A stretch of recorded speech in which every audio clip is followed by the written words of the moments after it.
សូមចម្រើនពរញាតិញោមក៏ដូចជាអស់លោកទាំងអស់ដែលតែងតែគោរពនិងស្រឡាញ់ចំពោះមន្តគាថាបាលីខ្មែរយើងថ្ងៃនេះអាត្មាភាពនឹងលើកយកនៅគាថាក៏ដូចជាបាលីណាបើកកន្លែងរកស៊ីឬក៏បើកផ្លូវរកស៊ីដើម្បីចែកជូនញាតិញោមក៏ដូចជាអស់លោកស្ដាប់ឬសិក្សាប៉ុន្តែមុននឹងញាតិញោមដូចជាអស់លោកចូលស្ដាប់ឬសិក្សាសូមកុំភ្លេចជួយចុច Subscribe នៅលើ Channel និងចុច Like ដើម្បីនឹងទទួលបាននូវវីដេអូថ្មីជាបន្តទៀតដែលបង្រៀនដោយខ្ញុំកាណាអាត្មាភាពផ្ទាល់ហើយក៏សូមចម្រើនពរញាតិញោមផងដែរថា Channel បាលីនេះបង្កើតឡើងក្នុងគោលបំណងដើម្បីចែករំលែកថែរក្សានិងបង្រៀននៅអាគមគាថារបស់ខ្មែរយើងដូចនេះសូមញាតិញោមអស់លោកទាំងអស់កុំភ្លេចជួយគាំទ្រផងទោះបីជាជឿក៏ដោយមិនជឿក៏ដោយគោរពក៏ដោយមិនគោរពក៏ដោយស្រឡាញ់ក៏ដោយមិនស្រឡាញ់ក៏ដោយណាដើម្បីជាការថែរក្សាឬអ្វីដែលជារបស់ខ្មែរយើងឬគ្រាន់តែជាការស្ដាប់កំសាន្តដែលតាក់ទងទៅនឹងអាគមគាថារបស់យើងនេះអញ្ចឹងយើងចូលទៅសិក្សានៅបាលីនេះទាំងអស់គ្នាចំពោះបាលីបើកផ្លូវឬក៏កន្លែងរកស៊ីនេះគឺជាបាលីមួយដ៏ពូកែនិងស័ក្តិសិទ្ធិប្រសិនណាបើញាតិញោមដូចជាអស់លោកយកទៅប្រើប្រាស់មានការគោរពនិងមានការបដិបត្តិបានត្រឹមត្រូវអញ្ចឹងជាធម្មតាយើងដែលរស់នៅក្នុងសង្គមគឺពឹងផ្អែកទៅលើការរកស៊ីណាដើម្បីជាការចិញ្ចឹមជីវិតការលក់ដូរអាជីវកម្មផ្សេងទិញចូលអីជាដើមអញ្ចឹងហើយការរកស៊ីនោះទៀតមិនមែនសុទ្ធតែបានសម្រេច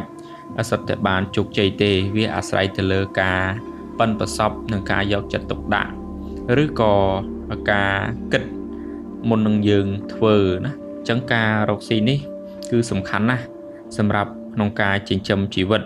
អញ្ចឹងនៅក្នុងសង្គមក្នុងការរស់នៅការរកស៊ីមិនមែនមានតែមនុស្សម្នាក់ទេណាគឺច្រើនណាស់ពេលខ្លះកន្លែងហ្នឹងលក់2 3តូបលក់2 3កន្លែងអញ្ចឹងទៅហើយមួយទៀតណាការរកស៊ីមិនចេះតែបានជោគជ័យទេណាអញ្ចឹងវាអាស្រ័យលើយើងខ្លួនឯងដែរអញ្ចឹងបាលីនេះគ្រាន់តែយកទៅសែបសូត្រយកទៅប្រើប្រាស់នៅពេលដែលយើងរកស៊ីទៅណាมันមានភ្ញៀវมันមានអ្នកទិញมันមានអ្នកចូលมันមានអ្នកក្បែរណាគេលក់ក្បែរហ្នឹងហេតុអីបានជាគេលក់ដាច់ឯងលក់ក្បែរហ្នឹងដែរលក់មិនដាច់អញ្ចឹងក្រែងលោវាមានរាសីមិនល្អកន្លែងយើងហ្នឹងមាននៅឧបទ្រពធ្មលន័យរដ្ឋ័យណាមួយអញ្ចឹងយើងអាចយកបាលីនេះទៅសែបសូត្រទៅប្រើប្រាស់ដើម្បីឲ្យការលក់ដូររបស់យើងនឹងដាច់លក់ដូរចំណេញមានគេចូលចិត្តអាណិតស្រឡាញ់រាប់អានច្រើនទៅបន្ទន់ចិត្តអ្នកផងទាំងឡាយហ្នឹង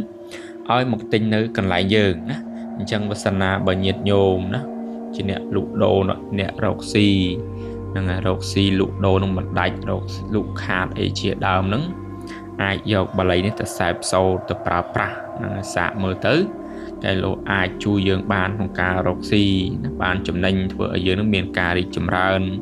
មានគេចូលចិត្តអាណិតស្រឡាញ់នឹងច្រើនហើយមួយទៀតក៏រួមផ្សំនឹងការលក់របស់យើងដែរមិនមែនយើងពឹងផ្អែកទៅលើបាលីយកទៅសែបសូត្រយកទៅប្រើប្រាស់តែយើងជាអ្នកលក់ហ្នឹង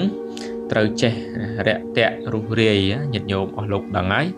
នឹងយកចិត្តទុកដាក់នៅលើភ្ញៀវទុកភ្ញៀវនោះដូចជាស្ដេចអញ្ចឹងទុកភ្ញៀវនោះដូចជាសេដ្ឋីអញ្ចឹងទៅនេះជាក្បួននៃការលក់អញ្ចឹងគឺបាលីនេះគាត់ជាការរួមផ្សំទេណាយកទៅប្រើប្រាស់សែបសូត្រហ្នឹងហើយនៅកន្លែងលក់ដូរយើងប្រកាសណានឹងមានគេចូលចិត្តអាណិតស្រឡាញ់រាប់អានដល់យើងរួមផ្សំនឹងការខិតខំប្រឹងប្រែងរបស់យើងផងដែរអញ្ចឹងមុននឹងញាតិញោមដូចជាអស់លោកសូត្រឬក៏ប្រើប្រាស់នៅបាលីនេះយើងត្រូវរៀបចំរំដាប់គ្រូជាមុនសិនរំដាប់គ្រូគឺយើងត្រូវមានផ្កាឈូក5ទៀន5ធូប5បារី5ស្លា5ម្លូ5ស្លាធម៌ដូមួយគូបាយសីមួយគូទឹកអប់ឆ្វេងស្ដាំកណាត់សឲ្យមួយប្រាក់500រៀលអញ្ចឹងនេះគឺជារំដាប់គ្រូដែលយើងត្រូវតែមានការរៀបចំឡើងដើម្បីជាសក្ការៈថ្វាយដល់គ្រូបន្ទាប់ពីយើងរៀបចំរំដាប់គ្រូរួចយើងត្រូវសូត្រនៅរំលឹកគុណគ្រូបន្ថែមទៀតអញ្ចឹងយើងសូត្រមកខ្ញុំប្រកាសរណាសូមរំលឹកគុណគ្រូដែលបានបង្ហាត់បង្រៀននៅមន្តគាថានេះដល់ខ្ញុំ ពេលដែលខ្ញុំសូត្រមន្តគាថានេះពេលណាសូមឲ្យពូកែស័ក្តិសិទ្ធិមានឫទ្ធិមានតេជះនិងមានបារមីណាអញ្ចឹងយើងសូត្ររំលឹកគុណគ្រូបន្ថែមទៀតណាហ្នឹងហើយយើងត្រូវសូត្រគ្រប់លើកដៃបណ្ណំហើយបន្ទាប់មកទៀតយើងត្រូវតាំងនមោ3ចប់ទៀតនមោតស្សៈវិកវៈតោរហតោសម្មាសម្ពុទ្ធស្សៈនមោតស្សៈវិកវៈតោរហតោសម្មាសម្ពុទ្ធស្សៈនមោតស្សៈវិកវៈតោរហតោសម្មាសម្ពុទ្ធស្សៈណាបន្ទាប់ពីយើងតាំងនមោ3ចប់យើងត្រូវសូត្រនៅគាថាបាលីនេះអូមៈស្មឹងតស្សៈឥន្ទ្រិយាស្វាហៈអូមៈស្មឹងតស្សៈឥន្ទ្រិយាស្វាហៈអូមៈស្មឹងតស្សៈឥន្ទ្រិយាស្វាហៈអាត្មាសូត្របញ្ជាក់ម្ដងទៀតដើម្បីឲ្យកាន់តែច្បាស់ទៀងទាត់ទាំងអស់គ្នាមកអូមៈស្មឹងតស្សៈឥន្ទ្រិយាស្វាហៈនេះគឺជាបាលីណាបើកផ្លូវរកបើកផ្លូវណាកន្លែងរកស៊ីឬក៏បើកនៅកន្លែងរកស៊ីទើបតែរកស៊ីថ្មី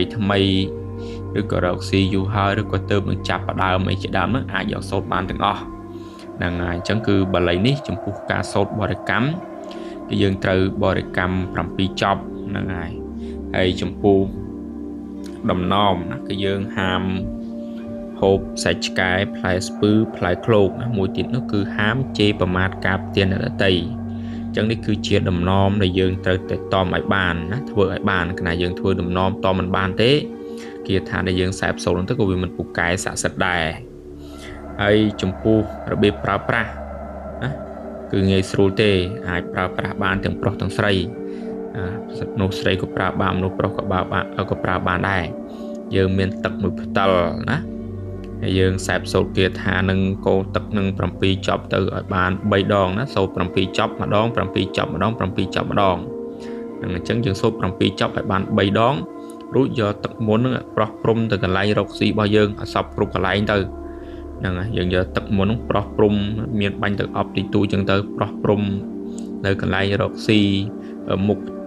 នៅមុខនៅផ្ទះរបស់យើងមុខនៅកន្លែងយើងរកស៊ីយើងប្រោះព្រំឲ្យសពគ្រប់ទៅណាអញ្ចឹងយើងធ្វើអញ្ចឹងជារៀងរាល់ថ្ងៃពេលយើងបើកកន្លែងរកស៊ីភ្លាមហ្នឹងហើយយើងត្រូវតែសូត្រត្រូវតែធ្វើនៅគាថាហ្នឹងណា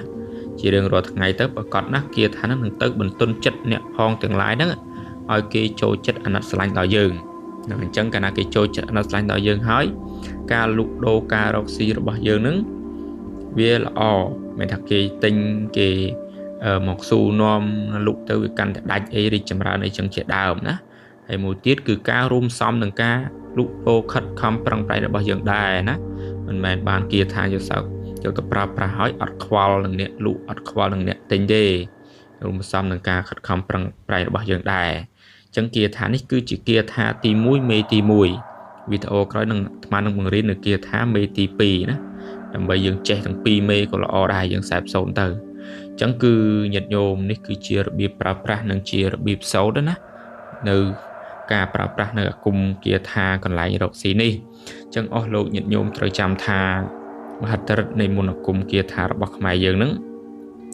ដែលពូកែស័ក្តិសិទ្ធិទៅបានគឺអាស្រ័យទៅលើការទន្ទិញស្វាត់ជ័យគាថានឹងជាប្រចាំថ្ងៃនឹងការអុជធូបថ្វាយជ័យផ្កាភ្ញីទឹកអប់ចំពោះវត្ថុស័ក្តិសិទ្ធិប្រតិបត្តិរាល់ថ្ងៃសិលដែលប្រៀបដូចជាយើងសំលេងកំបិតបើទោះបីជាកំបិតនោះគ្មានមុខក៏គង់តែមុតដែរប៉ុន្តែបើយើងខ្ជិលច្រអូសឬធ្វើប្រហែសឬអួតអាងណាបើទោះបីជាមន្តអាគមឬវត្ថុស័ក្តិសិទ្ធិនោះខ្លាំងពូកែប៉ុណ្ណាក៏គង់អរធានភាពដែរដូចជាកំបិតគេទុកចោលត្រូវចេះចាប់ចឹងឯងចឹងយើងកុំបីមានការប្រមាថកុំបីមានការធ្វើប្រហែសកុំបីមានការអួតអាងណាបំណាច់ថាយកទៅសិក្សារៀនសូត្រទៅមានការគ្រប់បប្រតិបត្តិឲ្យបានល្អទើបគាថាដែលយើងសែបសូត្រប្រើប្រាស់ទៅមានលទ្ធភាពមានតេជះនិងមានបារមីអញ្ចឹងគឺវីដេអូអាត្មាភាពគឺមានតែប៉ុណ្ណេះណាហើយបើសិនណាញាតិញោមចង់ជីវយន់ខ្សែចកេះខ្សែកថារកស៊ីលុកដូរនាំសេចក្តីសុខនាំលៀបសំណាងអាត្មាមានណាអាចជីវបានតាមរយៈ comment ក៏ដូចជាលេខទូរស័ព្ទរបស់អាត្មាភាពដាក់នៅលើវីដេអូនេះស្រាប់មួយយ៉ាងទៀតបើសិនណាញាតិញោមមិនយល់ត្រង់ណា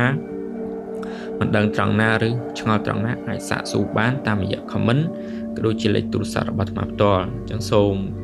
ចម្រើនពរលាទាំងអស់គ្នា